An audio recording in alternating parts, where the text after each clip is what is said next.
On to today's program. So as continued part of our planning for this year, all of our presentations this year have been focused around the town of Queens and our 350th anniversary celebrations. So today we welcome Tom Sweeney, and Tom will speak on the history of Indian Fields, Stephensville, and Alcove. As many of you know, Tom's been a longtime president of the Alcove Preservation Association. After retiring from a career with New York State Department of Transportation in 2003, Tom has spent much of his time committed to the preservation of the historical aspects of Alcove. He's championed the restoration of the cemetery fence, advocated for the creation of the Valley Paper Mill Park, and promoted the stabilization of the chimney. So with that, please join in welcoming Tom Sweeney.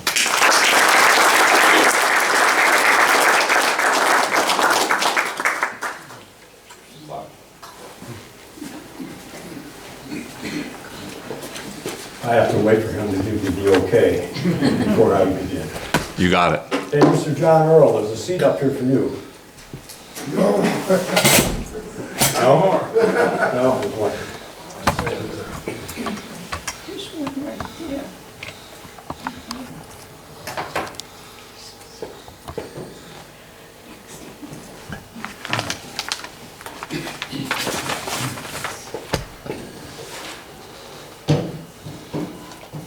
Welcome. Glad we had such a great turnout today. I want to thank Joe Balke first because he prepared this PowerPoint presentation. We worked on it together, but he did all the basic work, massaging the machines, and I'm doing the presentation. All the information I'm going to present came from various sources, particularly from the Harry Sturgis Research Library over here to my left, your right, in the corner. Took excerpts out of Queens in the Past by Edward Gettings. Information gleaned from The Demise of Indian Fields by Lucy Marjasso. Can everyone hear me all right? Yep. All right, thank you. Field of Rings by Chuck Friday, and that's the paper mills on the Hannaford Creeks, and I'll get to that later. And the most recent one, the 125th anniversary of the Alcove Post Office, produced in 2006. It was by the Alcove Preservation, sponsored by the Alcove Preservation Association, but actually written by Donna Seaberg. There is a display over in the corner here of Indian Fields and Alcove that you may want to look at. Some of this information I'm presenting is also over there. If you have questions, interrupt me as we go through this presentation. If I don't see you, raise your hand, holler, so that I get your attention, because I'd rather address it at that point. First question to you. Who has ancestors who came from Indian Fields? How could I be the only one? Well, I see four hands. But Jeff, why don't you speak first? Do you know names? Oh, okay. The Russo family, the Stevens family, Haynes, of the like. Okay, thank you. Other names? Possibly Laura Colvin and her parents. I hope to find out more today. Well, we don't have a lot on, you'll see some names Sure. on maps and so forth, okay? Let's begin with 1865 map of Indian Fields, Stephensville, and Heman's Hollow. Now, in case you don't know, many of you may not, Stephensville became Alcove in a later time frame. So we'll be describing that as we go through. There's a relationship of the three local communities out there.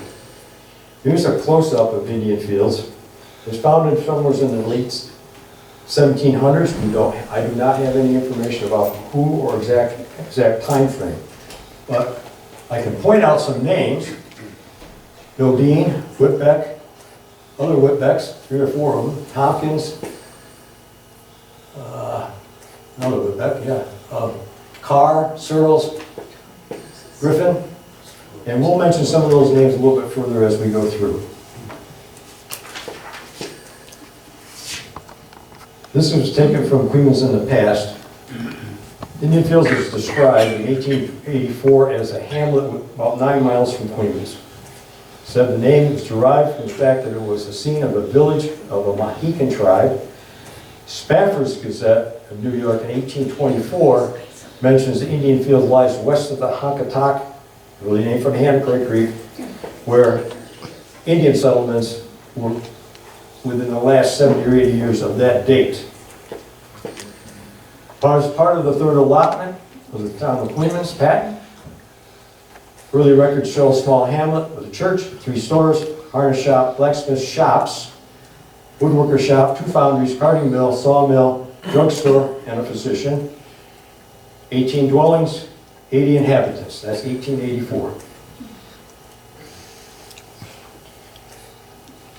Businesses listed in 1885. Again, this came from Queens in the past. J.L. Stiles Hotel and Store. Help me pronounce this. Is that Hike? Hauk? It's Hike. Hike, thank you. Yep. And Dormer Post Office and General Merchandise with J.J. Hike as the postmaster. Anthony Davis, General Merchandise. Christian Scharborough, Arms Maker. Caleb Snyder Foundry and Carving Mill. Norris Brothers Foundry. And that must have been a large foundry because they manufactured farm equipment. And Dr. Rivets as the physician.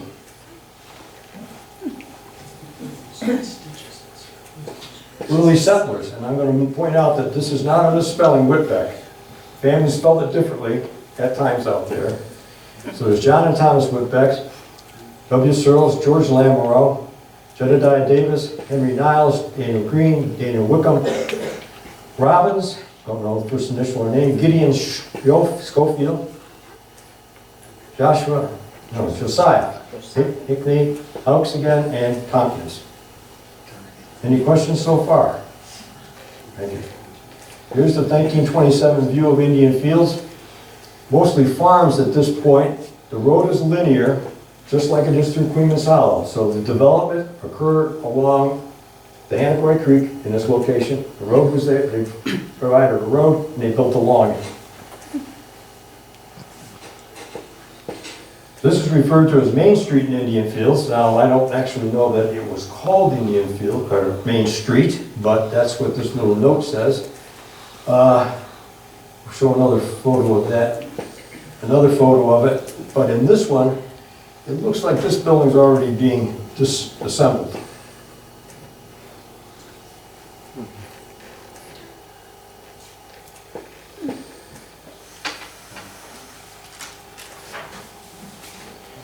Some farms in Indian Fields. So it wasn't all just flat ground out there. It was pretty rugged.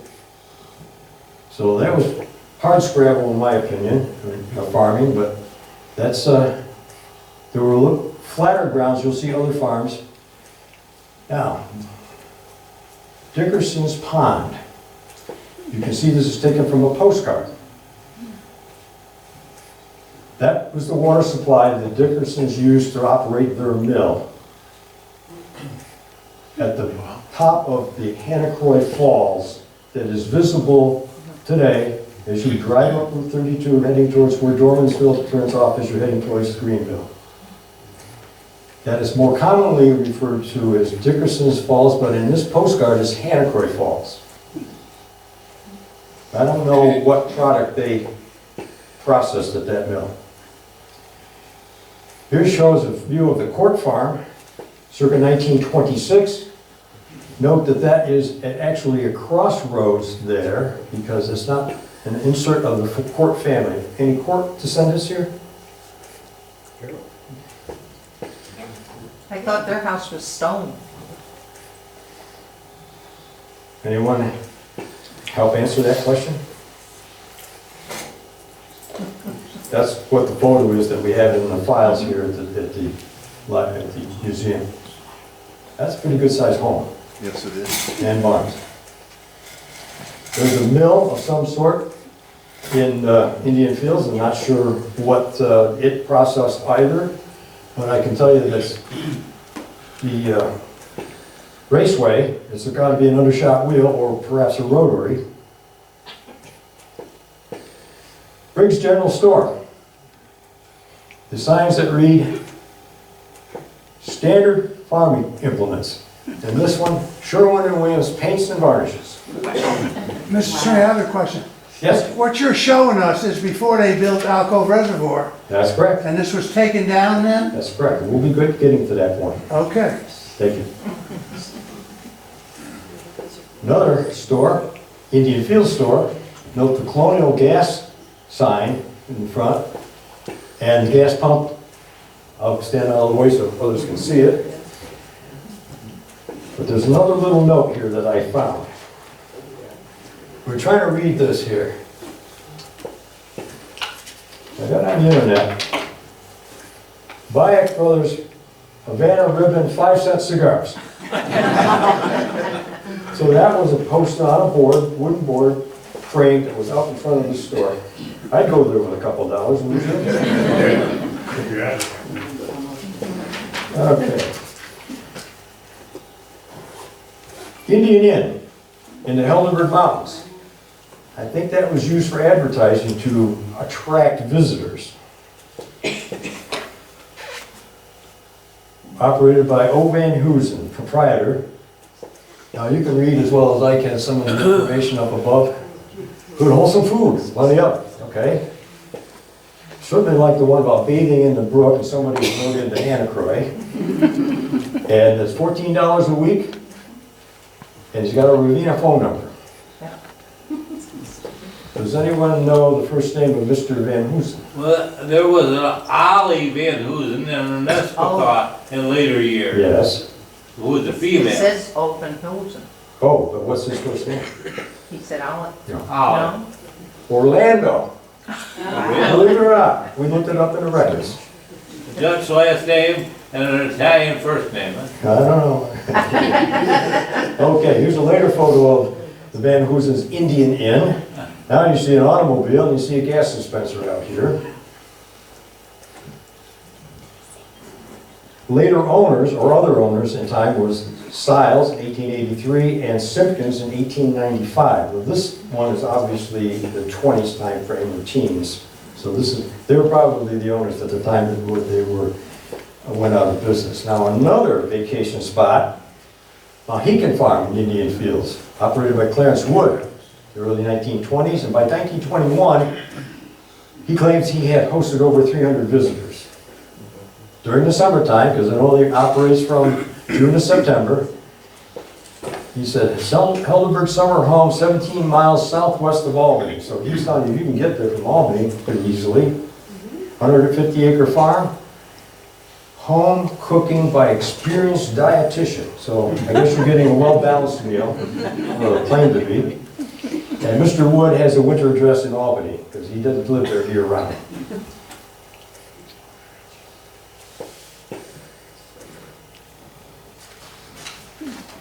Now this shows a picture of a Simpkins home. There are more than one Simpkins family in Indian Fields. Don't know who these folks are, but we have a later photo of the elder Frank Simpkins in his later years. Can anybody relate to the Simpkins family? Okay. Indian Fields School, District number 12, changed to District 15 in 1867, and then again changed to District 8 in 1919. During the 1927-28 school year, Harriet Court, somebody mentioned a court name to me to say when I came in, or when they came in, who was the teacher at that time. I want to note that this building did survive. It was moved down to Titus Mill Road, right next to the Bull Apple Farm on County Route 26.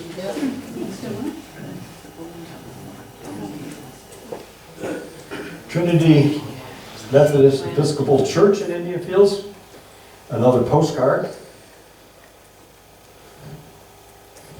Now here's what happens when they had at their last meeting, the Board of Trustees asked the Water Board for $10,000 for the church and property, but later settled on $8,500.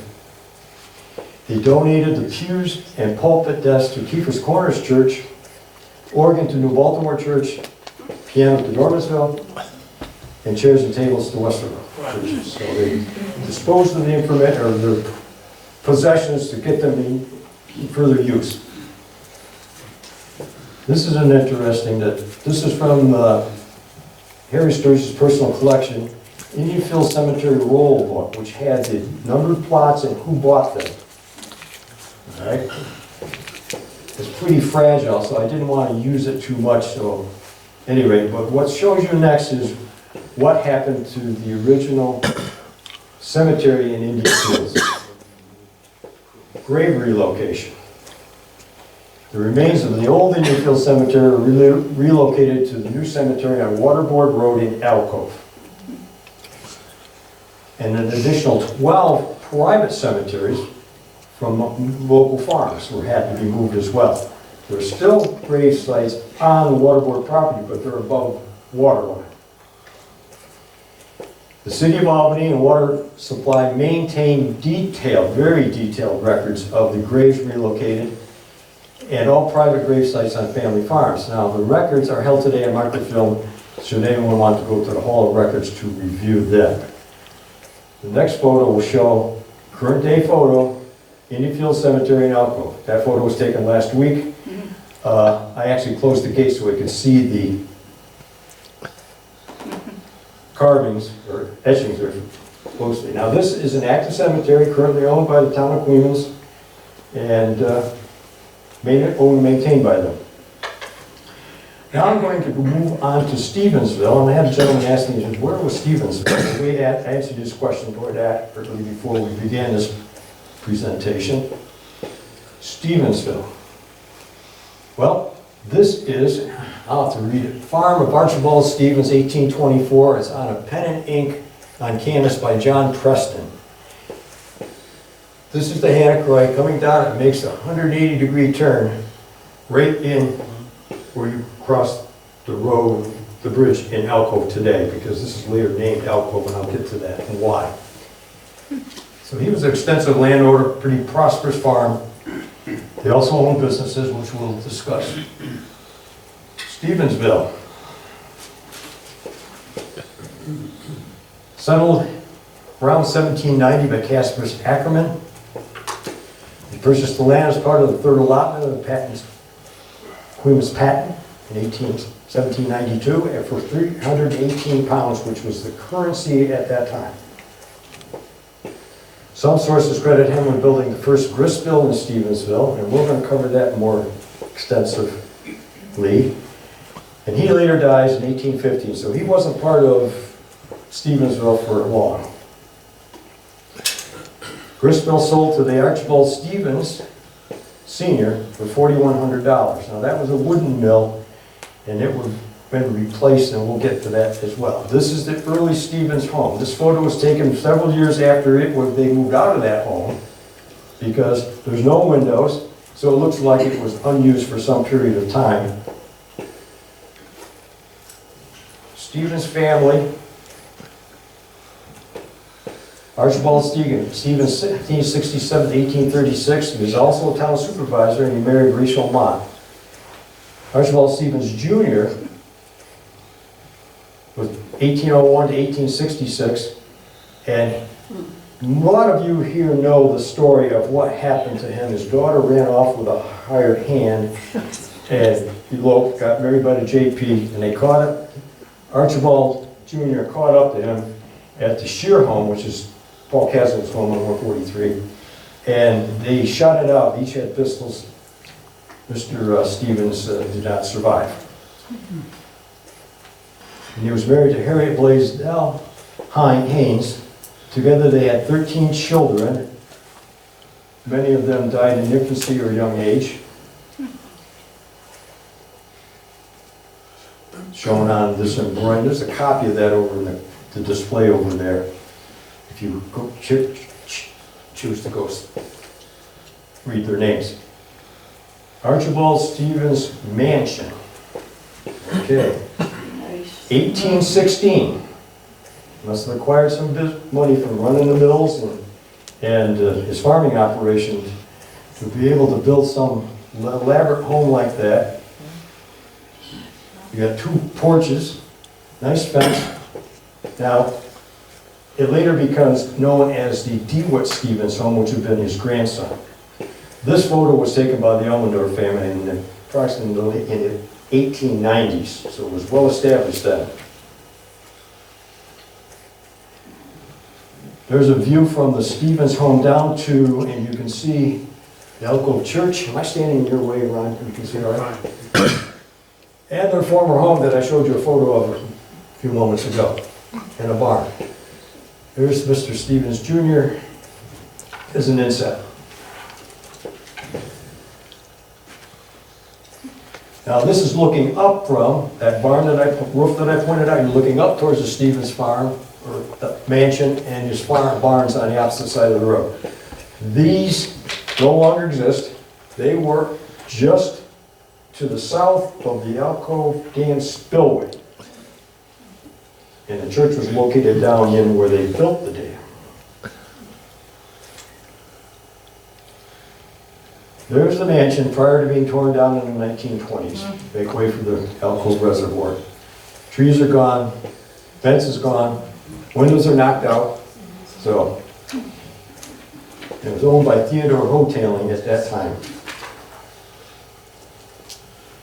We're going to get on to some significant events. 1825, the Briggs Brick House was built in the center of, well, Stephensville at the time. In 1828, Mossy Hill Quarry employs 100 men. I'd like to know where they all housed those workers.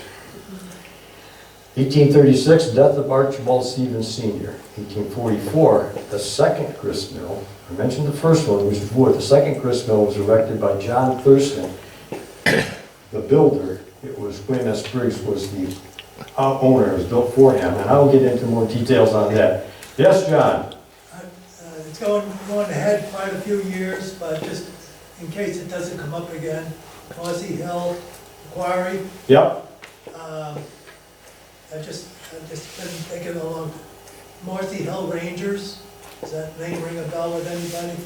Yeah, there was a baseball team. I thought it was a band. Oh, It was a band. okay. I just didn't want to get beyond that. All right, thank you. Any other questions before because I'm not looking out at the audience to see your hands. Thank you.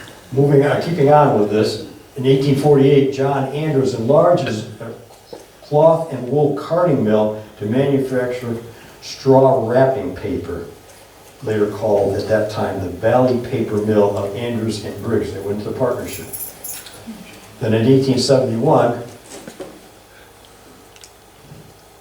William Briggs and his sons, Ralph and Amos, buy out the interests of Newton, or Mr. Andrews, and they are sole owners of that operation, or the mill, for several years. 1876, Dr. Elmendorf settles in Stephensville. Dr. Elmendorf grew up in Carroll, went to Albany Medical College, settled in Stephensville to set up his practice. As a young man, well, he ended up marrying Mr. Briggs' daughter. 1881, Stephensville now becomes Alcove. This is where you were asking the question. What they wanted to establish a post office, and they could not because the government would not allow them to do that because there already existed a Stephensville in New York State. But I will admit to you that I looked and searched that out, and it's not spelled the same way, but apparently they didn't want to have confusion because it's not spelled P-H. 1887, Dr. Elmendorf purchases the John E. Andrews home, and we'll show that in more detail later. 1892, the Valley Paper Mill burns, unfortunate. 1887, a creamery takes its place on the paper mill site. In 1828, the construction of the Alcove Reservoir began. Just putting these dates and times of things in perspective so that you can kind of see where we're going with some of the further information. This is a panoramic view of, well, we're calling it hamlet of Alcove, but it's Stephensville at that time, really. Point out that we have the grist mill here, which is a stone structure, the storehouse for the product that they ground at the grist mill, The Stevens brick house, notice that it's white at that moment, it's now red brick, so they must have been whitewashed at one time. Flax mill, blacksmith shop. Where's the name Alcove come from? That we have not been able to determine. What was the date on that? Date on that photo? Let me, well, it was one of the, we believe, does this one come from the Elmendorf collection? They were taking pictures very actively in the 1890s and beyond that slightly. So let's assume, because he was 11 years old when he started taking photos. So this is probably 1890s. Now we're going to show, even though it says Alcove 1865, this is the hamlet where Stephensville, and that's the historic district that it is today. We're going to address that later, but we wanted to show you that little round circle, those buildings, and where the Mossy Hill Quarry was located. 1885 directory, taken from, again, from Queens in the past. It says Andrew and Briggs Valley Paper Mills, Jefferson Powell Sawmill, store operated by the Green Brothers. Stanley Green was postmaster, and the post office was located in the store as it is today. There's a grist mill, flax mill that I pointed out, 2 blacksmith shops, a wagon shop, Union Church and Cemetery. I pointed out the church before. There are 2 schoolhouses in the Alcove area, number 10 in Alcove and number 13 in the Butler district. Now, Mossy Hill Quarry, which I pointed out, and the doctor was George Elmendorf. Toll gate and a tannery. Now, the toll gate was located at the intersection of Whitbeck Road 143. That was the Queens Westflow Turnpike. Did I get that right, Joe? Yeah. Seems like I've lost my path here. So you have to excuse me a moment. Yep. So were there 2 roads there, so 143 and then the Whitbeck Road, whatever, coming up the hill, there were 2, at that time there were 2? There was John is asking where the toll gate was. It was on Route 143 as it is today, right at Whitbeck Road. There were other toll gates down here towards Aquatuck Road and other, because you had to pay to travel their improved road. So was there a way of getting around the toll gate by coming up Whitbeck or something or not? I don't know. Because there was a lot of that going on, and people would, avoid paying the toll, they go like He wanted to know if people could get around it without having to pay the toll. Maybe they could. Okay, moving on. The directory of 1885, and I guess we already covered that, and I got stumbled on. Okay, other residents of Stephensville, Alcove, Whitbecks, Cutler, Stevens, a couple of those, Green, Cooney, Stahl, Greenberg, you can read, several Vincents, Carhart, Palmer, Brown, Niffen. I'm going to show 4 of these photos. I showed one earlier, the panoramic view. Here's another one, all taken by the Elmendorf family over time. I guess they wanted to take pictures of who the people were that they, not the buildings. Again, shows the flax mill and the blacksmith shop to the right. Another one shows the Briggs home in the center, flax mill to the right, and the grist mill storehouse. The storehouse is what you see here on the left. Another view at a later time, because there's a tree growing in front of the gatehouse, and it opened up the water to let it roll from their storage mill. This is a postcard, colorized by the way, but it shows the mills, mills and falls at Alcove, but that's not a mill, that's the storehouse. Alcove store in the center, flax mill, and you see the raceway here is where the water runs through to run the grist mill. But let's get back to that. You can see under the bridge, a wood dam, that's where they backed up the water so that they had the water power to run their mills. Circa 1900, Alcove store. Later photo showing Lester Haynes. says Alcove Post Office is the sign. They're standing on a piece of stone that exists there today. It's being renovated some. End of an era. The Alcove story closes after 187 years. A lot of people were disappointed that that happened because that was a congregating point. Have coffee, socialize. For a few of the local gentry. Yes, ma'am. And when was that? Well, I should have looked that up. About 10 years ago, Okay, roughly. thank you. I don't think it's more than that. I think it's more than that. I don't know. Well, there's some discussion on it. I don't have the correct answer. That's okay. That was owned and operated at that time by Kurt and Donna Seberg. Mossy Hill Quarry. Established in the early 1800s, employed over 100 men, as I mentioned before. There are various owners of the Briggs. Briggs was able to run the mills and operations here. Vincent, and now the O'Brien family operates it. It was renamed Alcove Quarry some years back, and now today it's New York Quarries, and you can see their current sign.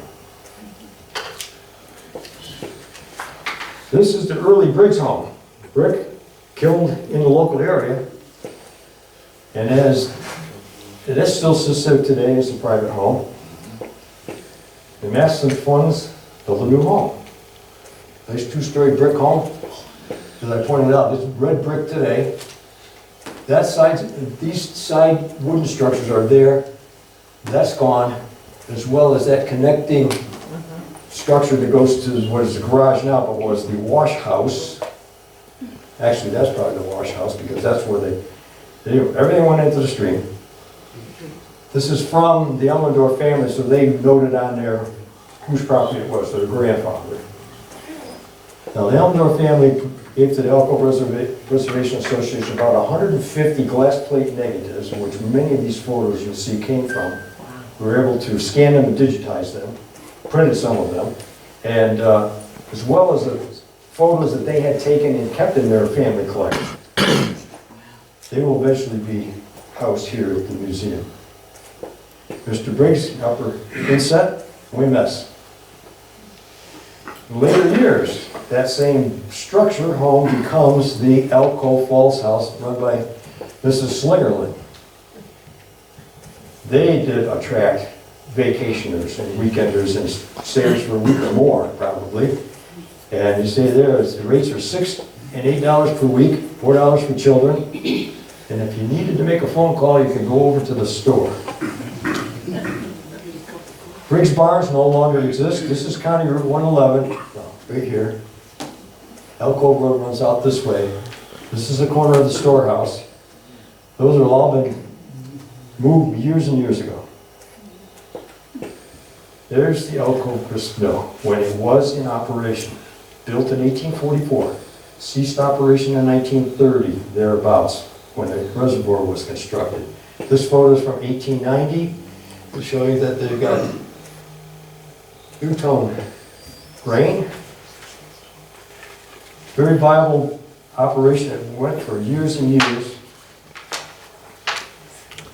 Another view of it, showing the side view with this wooden structure. It's the Alcove store, house for the grain. Exists today. Current home of Bruce and Nancy O'Brien. And if anyone's been by there lately, it's undergoing extensive renovation. The walls of that stone structure are 28 inches thick. Wow. And they're adding 2x4s or 6s in insulation in addition to that on the inside. The cornerstone that came out of the grist mill was located right here. Someone moved it. That's why most commonly, and even on photos you'll see posted here, it was referred to as the grist mill because they were misled. Mr. O'Brien removed that and is now in the possession of the Alcove Preservation Association. I'll tell you what we're going to do with that later. Another view showing both the grist mill and the storehouse. We've got some farming implements out there. Now we're going to move on to, this is referred to as Alcove Falls. You just saw it before in a colorized photo. The storehouse is to the upper left, and the mill foundation to the grist mill to the right. And just the back of that bridge, wooden dam, water supply to run the mills. Alcove Church no longer exists. Had to be torn down for the reservoir construction. My knees are getting stiff here, folks, so I'm going to be bouncing around here. Huh? Alcove School District number 10 still exists today. Many of you know it's a private home. It's on the corner of Alcove and Deal Roads. And about 30 years ago, I put a new roof on that building for the gentleman who owned it at the time. This is the John E. Anders home, later Dr. Elmendorf home, and we're going to refer to her throughout the rest of these presentations as Elmendorf because they took all these photos. This is circa 1824, and it's been added on 3 times as the family grew. For the Anders, when the Elmendorfs bought it, it was this structure. Another view of it from at the end of County Route 111, that would be 143 as we look through here. Notice the direction probably says Ravina or Queens Junction, I'm not sure at the time. And this one, somebody was, this is their pointer.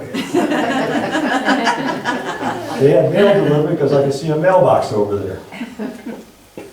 Another shot of the same home. Now we'll go across the street. That's where the Elmendorf barn still exists today, minus this portion. As they widened the road, they tore down half the barn. The Elmendorf family rented that out to a shear repair individual. That's where he had his business for a number of years. Someone took their photo and they colorized it. That's from their collection. And next to it, in the same area, was the Charles Hotel and Blacksmith Shop. And I'm not going to go in and read the details of what's in this, but this is from Marvin Wolf's collection. Okay, Alcove Manor House. If you're looking at, oh, by the way, I forgot to mention that the previous photos of the big man home there, current owner is Jim Cross. Most everyone locally knows that. But next to that, right to the right, is what they call the Alcove Manor House, and then it was run by Mr. Lee Timmons in the 1920s. They also entertained guests in the show here. They're all dressed up, sitting out there, having a photo taken. From New York City, boarding house. Another photo of it. More visitors having their photo taken, looking nice, having a good time. Okay, who can help me identify this house? Come on. We've looked for it, we can't find it. Haven't located it, it's been burnt down, we don't know who the people are. Another one from the Elmendorf collection. We have many of them, I just thought we'd throw this one in because we think it's in Alcove or thereabout. Most that have been out to Alcove will recognize this building. It's the present, was the Thomas Whitbeck House in Farmstead. It was purchased by the Albany Water Board and been used for approximately the last since 1930 as their office. Here we go. A body of water I went looking for, manicured fields, so look in the background. High peaks of the Catskills. So from Alcove, we're looking south. Anyone help me out here? It's the original Ravina Reservoir on Elder Creek. Original Ravina Reservoir on Elder Creek. Elder Creek was a good tributary leading into the Hannah. Okay, anything more about it? You walked that area when it was low tide. The Elder Creek drained north from the Staco and Hannacroy areas, which is where 112, the Y split, goes down toward the Staco Cemetery. And eventually, below the Stevens house, they built a dam across on the north end. You could actually see it when you showed the Stevens mansion. Yeah, it's back there. It was back on the left side. You could see it at that time. Those are low meadow fields. And Tom researched it, and it was 31 acres. Hey, you stole my thunder. And the cool part was, it was a roadway over the top of the dam. And my grandfather, who had the Maplehurst farm on 111, drove his horse and wagon to bring his wheat and oats down to the ground at the mill. He drove over that. And one more quick thing was, in my whole lifetime, I've never seen it lower. In 1965, we had terrible drought times, and it separated again. The Alcove became a mud puddle, and the Riverina Reservoir pretty much disappeared. And my dad and I walked the road behind Jerry Wickham's house, which was the original road from Hannacroy down, and we walked right across the old dam, which is normally underwater. Thank you, Flip. Here's what happened. Building of the Alcove Reservoir, December 1927, there was a purchase agreement between the Village of Ravenna for the properties of the water rights, Ravenna Hannacroy Water Company. We were paid $105,000 to sell their property. In return, they were guaranteed 2 million gallons a day. They still exist, that's a contract. And in 1928, the Alcove, construction of the Alcove Reservoir begins. Now, this is going to show where that body of water we showed in the previous photo was located, right at the end of that finger of the Alcove Reservoir. And again, 31 acres. Thank you. Okay, newspaper article, undated. At least I can't find a date on that, it exists here. But the key part of it is huge Alcove Dam to submerge Helderberg Hamlet. They're referring to Indian Fields. 1926, City of Albany announced its intent to use the Hannacroy and Basic Creeks as their new water source. With construction of the dam and ensuing Alcove Reservoir, the hamlet of Indian Fields was doomed for extinction. City purchased 72 parcels of land totaling over 4,000 acres, although they did only about 1,400 are flooded today for the reservoir. Property owners were compensated 1/2 of the appraised value up front. And then they had a fight with the Board of Appraisers to determine the other half, whether it was 1/2 or less or more. Who knows? Condemnation procedures rarely went smoothly, with many settled in court. In total, 72 residents of the hamlet and surrounding farms were displaced. Homes, barns, outbuildings were torn down with the lumber or burned to the ground. Many families sold their possessions, livestock, and farm equipment. And here's a tale of 2 of the individuals highlighted in that article. That was Postmaster Stephen Davenport, from the post office. He loses his job. He decides he moves south where he has family, relatives. And Mrs. Elizabeth Powell, she was unsure where she would go. She related to owl mimic? We don't know.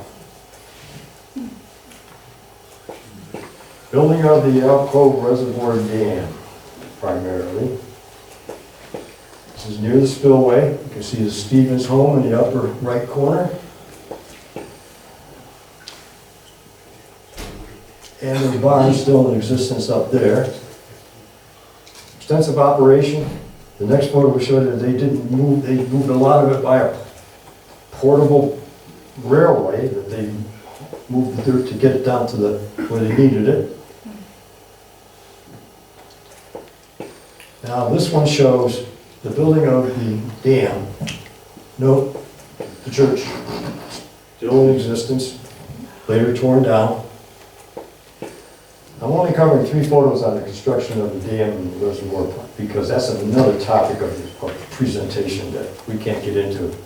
Yes, Mr. Earl. fella that used to live in Greenville, George Turon. Can you speak up a little bit? Stand up, please, so others can hear you. There's a fella, George Turon, used to live in Greenville, right on Route 26, Okay. Turon Road, the farm there. And he told me that they moved up from Bayonne, New Jersey. His father was a blacksmith and worked at the reservoir. When they were building the reservoir, he worked on mules and stuff, on your hoof, whatever, shoes, and also did work on the tools and all, and he lived right in the village. He must have had that shop there. Okay. So I don't know if anybody knows anything of them. That's all I know. Thank you, John. Aerial view showing where the hamlet of Indian Fields is or was in relation to the reservoir as it exists today. How deep is it? Don't know. It varies, because you can see a lot of shallowness out in this area at times of the year, but I have no idea exactly the deepest part. Yeah. Were all of the buildings in Indian Fields, deconstructed, demolished, Yes. all of them? Yes. All that's left there is foundations. Thank you. Oh my God. I got a question way in the back, way in the back, almost outside. Can you trace any residents of Indian Fields to families that live around today? Well, I asked that question earlier in the presentation. We have some in the audience who have relatives who came from that area, but we don't have a lot of background history. Is that correct? I'm asking Jeff here. Yeah. Yeah. What about the common? Okay, yes. Yeah, my grandmother, and my grandfather, and my great-grandfather lived in Indian Fields. I had planned to mention that and I forgot. It's on a note here that the Jigger Collins family, Jigger was your grandfather. Jigger was my dad. Your dad, excuse me. His father, they moved from Indian Fields and actually purchased the Collins farm where it's located in, well, it's a Ravino address, but you're in Queens Hollow pretty much out there. Yeah, right? pretty much. Yeah. And my grandmother was very glad that they bought that property and not the property that was at the bottom of the hill, because she thought if it ever broke, they might have a chance if they lived how far. A lot of people were concerned about that because, unless there's an eruption, it's breached, there's a problem. Yes, John? You mentioned a little bit about maybe structures that were moved out of Indian Fields. One was the schoolhouse. Okay. Because a friend of mine lives over in Greenville, says part of his house was moved from Indian Fields. Well, I'm not surprised. They salvaged a lot of materials. Yeah. Or burned it, depending on the situation. Okay, can I move on? Sure. Okay, thank you. Okay, we're going to move down to the Valley Paper Mill. Who knows where the chimney is in Alcove? Raise your hands. Okay, that's what we're going to be talking about. This was the wool carving mill that was owned by the Briggs and Andrews families. Water power. Then they introduced steam engines. At that point, the Papers Makers Directive 1884 lists the mill having 2 cylinders producing 4,500 pounds of paper, which is an example of straw wrapping paper that you can come up and examine after the presentation. Chuck Friday actually made this from straw. At any rate, paper was hauled down to the Queen's Landing for shipment.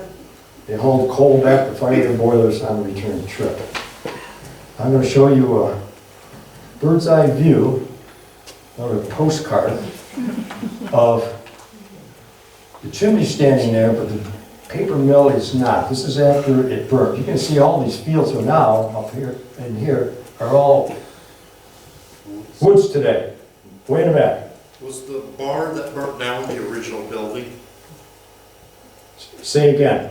I know it used to be a bar. Well, we're going to get to that. Okay. I think this will satisfy your question. No, it was not. This was the mill. These people are standing in what is now County Route 111. And the next photo shows the end of it, same few people. I think one kind of resembles myself, but I can't be sure. You can see the chimney in the background. That was a pretty large building, as you can see. Then comes disaster time. It all burns down, January 31st, 1892. Now, Mr. Young man, 11 years old, George Myers Elmendorf, son of Dr. Elmendorf, lived right across the street. Got his camera up, took a picture. Entry diary entry, January 31st. Fire begins between 3 and 4 o'clock in the morning, total loss. Then his next entry is February 8th. There was a fire yet in the coal bins. The next photo was from the News Herald that described it. You can see the extensive machinery and the foundation, and that would be the Elmendorf home back there today, Jim Cross's home.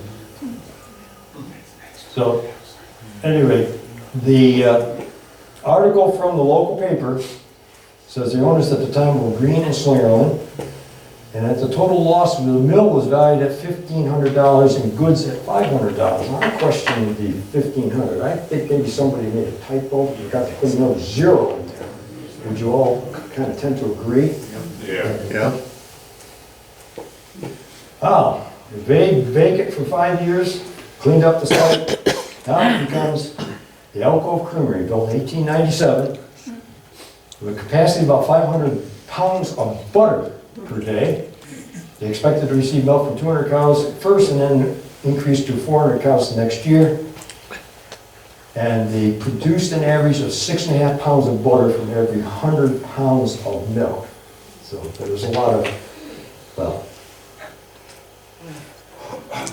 I don't know if that is better today for processing or not, but probably, but they could, capacity of making 500 pounds. Depends on the cows. But, well, we're gonna get to that part too. 1897, as construction began, another Elmendorf photograph. We have a couple of those. There's the morning delivery after it's built. A later shot showing, because they've added some shed roofs to keep the water off of people, and a structure at the back. And another view from the front when it was new. I want to thank Lynn Vanderzee Christie for donating this receipt from the Alcove Creamery to her family, the Vanderzees, for the month of April 1908. The Vanderzee family delivered 2,802 pounds of milk, which produced 145.5 pounds of butter. They were paid $41.90 for their milk, deducted $11.39 for processing and packaging, a net profit of $30.31. That's for the month. Now, I don't know what size their herd was, but well, let's move on to the next one. Excuse me. Finest Jersey butter. Wow. Made and put up by the Alcove Creamery, Alcove, New York. Doesn't have its size of the packaging, like 5 pounds or 7 pounds, but thank you, Marie, for letting us display this. This is from Marie Sturgis, Harry Sturgis's private collection. Did the people not know they were in New York? Well, what do you think Jersey, what is Jersey butter, since you want to ask that question? Okay, so No, Jersey let cow. him. A Jersey cow? Jersey cow. Jersey said that. And the Jersey cow's milk is higher in butter fat content than most other breeds. Okay, compared to Holstein or Hereford or others, Yeah. Okay. Then it became a chimney top inn, and who here remembers that wonderful place? Many, I'm sure. Began in the 1920s, popular around the Square Dance Hall. It was known as Jack's Chimney Top in the 1930s, and later, 1940s, it was Frank's Chimney Top, because that was after the first names of the owners at that time. Jack, that was John De La Montagne, and Frank was Frank Martin. There were other owners as well. Okay.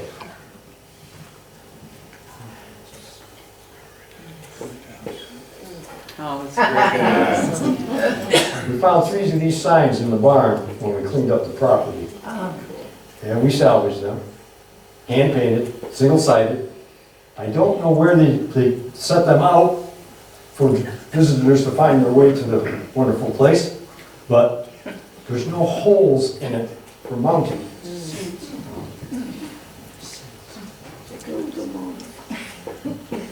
Probably had somebody walking. There we are. One picture of the chimney top inn. Now down here, you'll see Coca-Cola. I'm pretty sure they served other beverages than Coca-Cola. And hard to see, the historic roadside marker that the state of education department mounted throughout the state from 1926 to the early 40s. That disappeared, but I'll show you a replacement.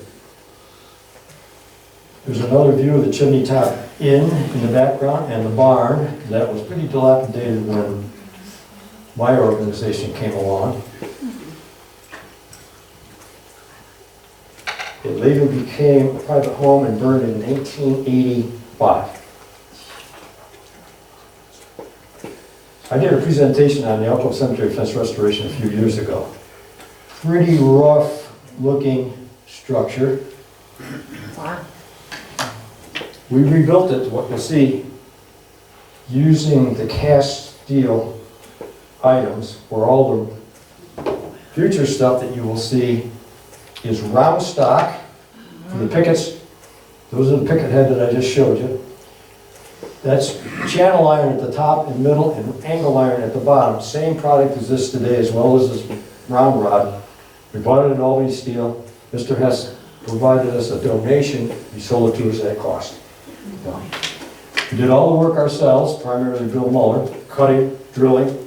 Then we took it over to Modern Metals, where it was welded together by Jeff Kinn, and we reconstructed. This is a several-year project, and it exists today without the gate being functional, because it would hit the banner getting the trucks in and out. So we built a new entranceway just to this side of it, so that we could avoid that. Here is, yes, go ahead. Thank you for doing that project. Just wanted to ask, where is the new Indian Field Cemetery in relation to the Alcove Cemetery? It's on Waterboard Road. Okay. You know where Waterboard Road is? No. I could probably show you back in a That's okay. photograph. But they're not one and the same. Do you know where the Alcove store is Sure. in that intersection? Just past that as you head south. Okay. Waterboard Road, goes off to the, you go by those buildings, it's the Waterboard office, it's just past that. So you go up the hill Short past, road that okay. runs between County Route 111 and State Route 143. Thank you. And the other end, it comes out at the Muller Farm, I was going to say. correct? The other end of Waterford Road comes out at the Muller Farm? Well, that was, yeah, from Marie Muller, there, yes, it's changed names at this point. Oh, I didn't know that. Yeah. Yeah, but, yes, you're right. Aerial view of the park area, and, well, I'm gonna get another photo of the replaced roadside marker in a bit, so we'll hold off. This is an older photo of the chimney, still had growth on it. There's a nice little Volkswagen there, and another car in front of it looks like a Ford Falcon. I think they're probably there having a Coca-Cola. This is what it looked like in 2004, 2005, when the Open Space Institute donated the property after they paid back taxes to the Alcove Preservation Association, and it was a huge cleanup effort. There's where the chimney top inn stood before it burnt, and it was a concrete slab there. And we're trying to figure out how we're going to develop this site, so we decided to remove the road. And what did we find was all kinds of cut stone from the quarries that we salvaged and utilized to have a planter bed built. In 2008, here's the finished product. And then we had roadside barrier built because people were driving in there indiscriminately. Same stone. We had to end up buying new capstones from the New York quarry. Another planter bed at the edge of the parking area. And we still have stone that we haven't used yet. Now, we put up a kiosk in 2000, let me get the right date here, folks, 2017. And the lead, there's 3 panels on it. Valley Paper Mill Park, our chimney top sign, of course, greenery.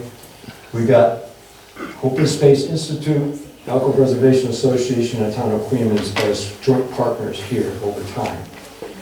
It now is owned and maintained by the Town of Queens, with a management plan in place for Alcove Preservation Association. History, those are photos you saw earlier.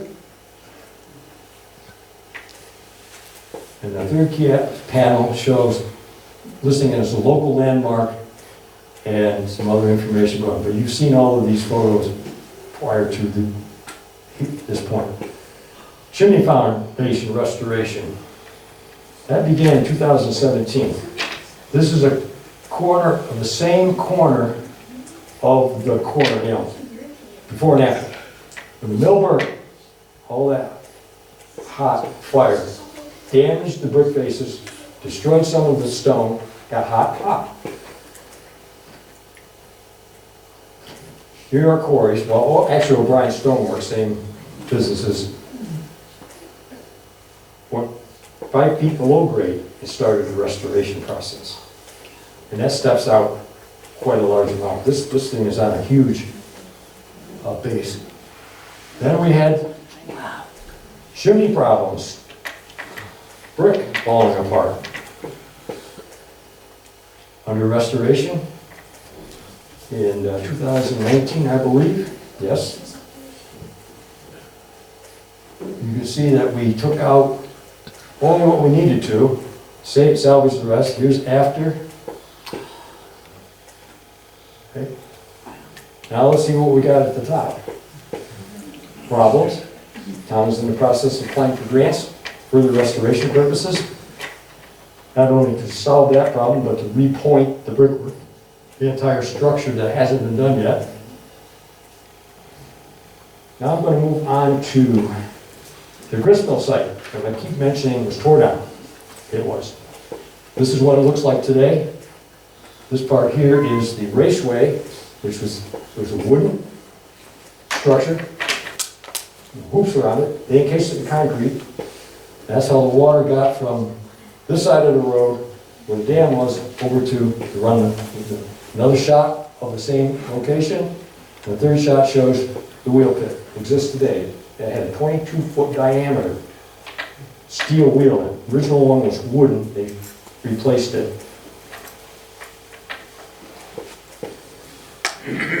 Now the next one is going to show you the cornerstone. In possession of the Alcove Preservation Association, Mr. O'Brien gave it to us to put it where it belongs. That's how he said that. As you can see, it was erected in 1844 for William S. Briggs, Esquire, and Captain John Thurston, the builder. And I had a question for someone before we started about, Lynn. Because you have ancestors, Thurston name?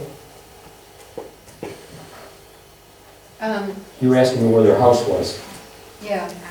but we don't know that. Okay, we'll go into it. Thank you.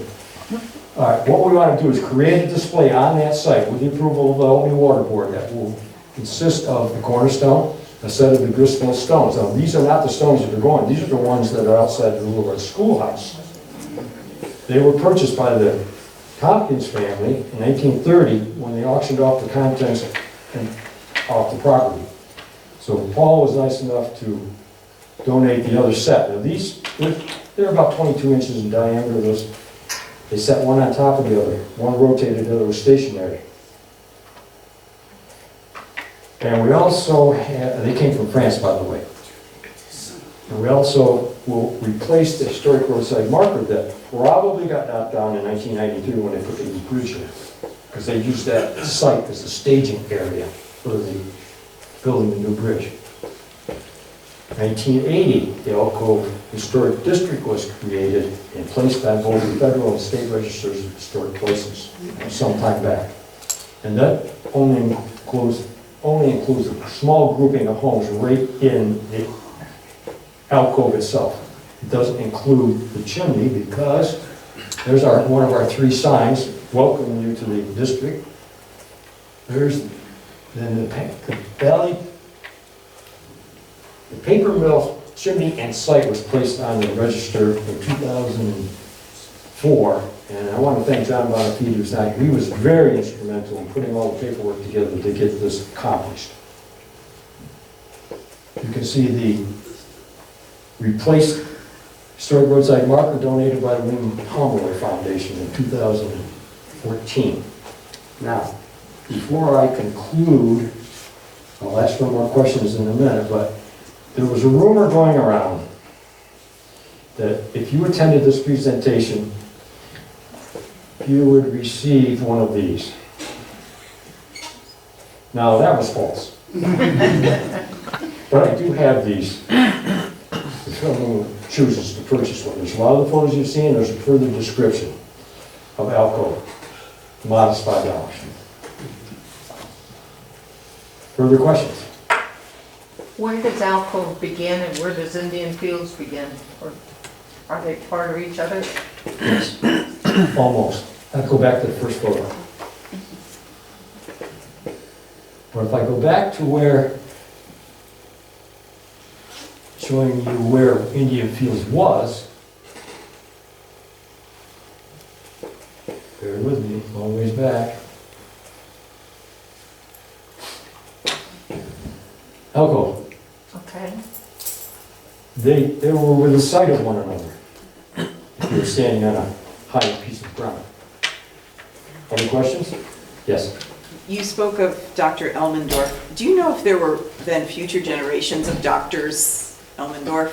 Because I No. feel like there was not. His 2 sons became professionals, and one was the superintendent of schools in Plattsburgh for many years, until he was retirement. The other one worked for the Sun Association out in the Rochester area. So they owned the home until 1930, when Mrs. Elmendorf got elderly enough that, or when she passed even, that they'd come back and visit her. But no, there are no descendants of the Elmendorf family immediately here. There are, I've been told there are other Elmendorf names, but not Yeah. of that family. Okay, thank you. Because we researched that. Yes. Did you find any record or anything on Native Americans in Indian Fields when you were doing your research? I didn't do any of that research. Some of it alluded to in Lucy's book, but I don't know. I've heard different people say that they have Indian blood from their relatives that came from Indian Fields, so, Well, possible. yeah. I had another question in the back before I get to the front row. Okay, they must have gave up. Okay, Richard. Where the red line is coming down to the circle of Indian Fields, is that about where that beautifully maintained farmhouse and barn is on the hill overlooking the reservoir? No. That particular farmhouse is located right about here. Okay? That's one of the few structures that they let remain. Because most of the runoff, they bought the farmlands, properties. Yes. With your pointer, could you trace where the road would have gone? The road? Yeah. From, say, Dickinson Falls to Alcove? No. It looks like it runs, would it go down that valley? Well, let's take a look for, now I'm going to have trouble seeing this from my location, but that's 32 here, right? No, that's 143. 143. Overlaps. 143 doesn't leave it at that point. 143 hits 32. at this location in here. No, we No, got. no, way Up up. here, up here. Keep going. Keep Yeah, going. there. Okay, thank you. 143 comes in here. 143.32 comes out here, and then 143 goes up to Dormisville. Right. Now, your question is, Where the roadway through the two towns, just trace the pathway where the road was that got flooded. right through here. Run directly down along the creek. And then when you would have turned the corner and go back up toward, alongside the creek, okay, by the falls, Dickinson Falls? No. I know these chairs. You want to come up and point out what you want to see, and maybe I can understand it. I don't know enough about it to even begin to trace anything. Okay. Okay, so if you come across here, you're coming here, this is where Alcove Falls, Dickinson Falls is visible from 32. Yeah. Does that help answer? Yes, so the roadway that went there, then what happened before?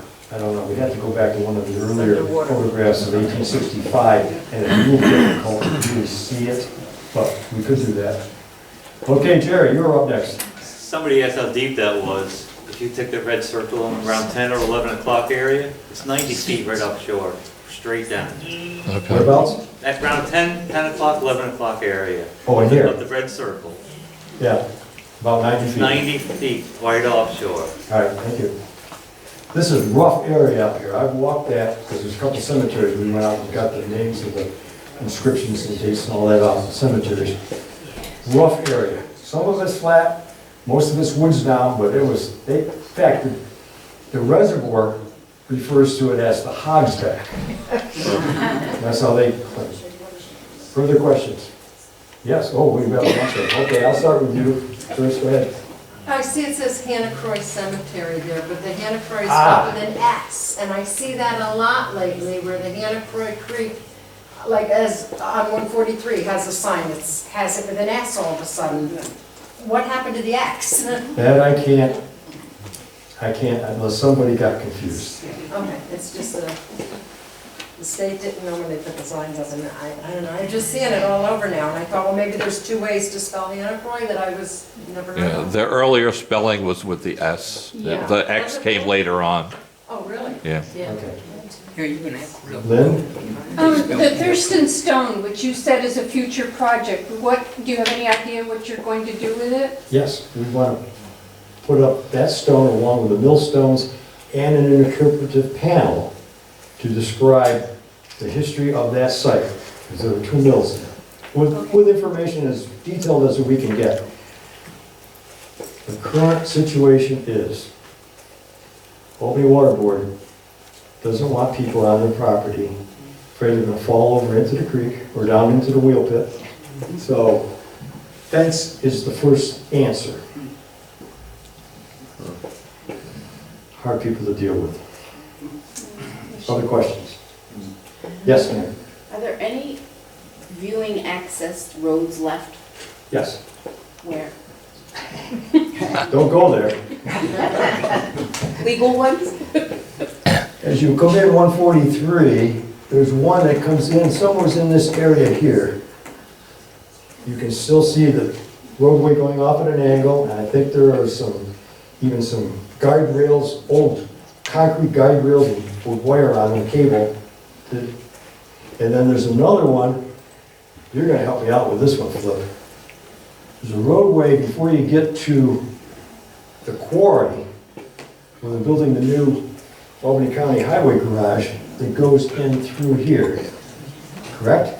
Yes. Pretty close. That's still a roadway that's blocked off, because the water board doesn't want people on their property. So nobody can legally go there? You have to get permission, you have to sign a waiver, or you won't sue them, you fall and get hurt. Albany County. Yeah, there's a process. And leave your fishing pole home. I think I'll do it. I think Erastus Corn's fishing pole is still there in that house. Yes, And Polly's. go ahead, man, sure. The basic creek where Basic? it feeds into the Alcove, is that an underground aqueduct under 32? Because I don't recall a bridge. Yes, it is. Okay, there's the answer, I did not know. By the way, when they built both the basic and the Alcove reservoirs, guess what happened? They took away all the water. All the mills went out of existence. Of course, the ones in Indian Fields were eliminated, took out the mill in Alcove, they took out mill operations, Greenville, this one down the line, what's the next one? Freehold, far away is Carroll, because that's the way the water drained out of that basic area. So they did they disrupted a lot of things.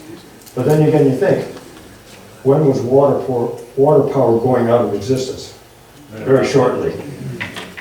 Right. Just to help him out again, the pipe comes from the basic dam down, and if you know where Boomhauer Road intersects with 32, just south of there, the pipe goes under 32 with the flowing water, and then it surfaces up to the creek, Silver Creek, and that goes over Dickerson's Falls. So it's piped from the dam and then surfaces into an open creek. Thank you for attending. And if you so desire, I mentioned my booklet. Oh, you have another question now? I do, and thank you for making available that booklet. You mentioned some other resources in the beginning, Queemans and the Past. I saw that on Amazon. Is that also, do you know, available locally? I'd rather get the money No, locally. if you can find it on Amazon, grab it. Okay. They're very rare. Okay. That's been out of print since Yeah, 1985. it's the second printing. The second printing is out since 1985. And what about Demise of Indian Fields? Is that available somewhere? Yes, it is. You have Greene to go County to the Historical Brockhouse Museum, Say it again, I'm sorry. the Brockhouse Museum, Yeah. which is the Greene County Historical Society. Yeah, it's actually the Vetter Library at Greene County Library. Historical. They have reprints of it. Thank you both. All right. All right, thank you, Tom. Thank you.